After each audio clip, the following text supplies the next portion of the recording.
হঠাৎ করে এটা আমি কোথায় চলে এলাম। হ্যালো এভরিওয়ান, আমি দক্ষিণ চব্বিশ পরগনা জেলা থেকে দোলনা। তোমরা সবাই কেমন আছো? আশা করি সবাই ভালো আছো এবং সুস্থ আছো। আর আমিও তোমাদের ভালোবাসায় অনেক অনেক ভালো আছি এবং সুস্থ আছি।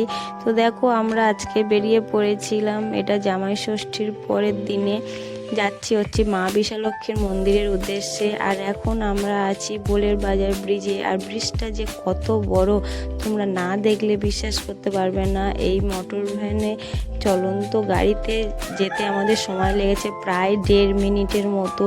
আর ব্রিজের ওপরের ভিউটা দেখো কত সুন্দর। আর এটা হচ্ছে আমার ছোট ননদের গোপাল সোনা, ওকে লালন পালন করে ও, আর সেবাও দেয় ও, সব কিছু করে।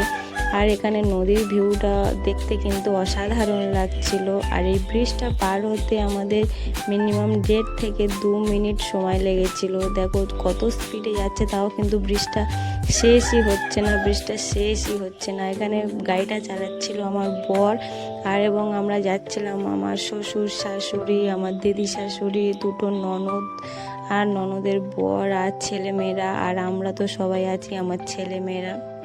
তো দেখো ফাইনালি আমরা চলে এসেছি মা বিশালক্ষীর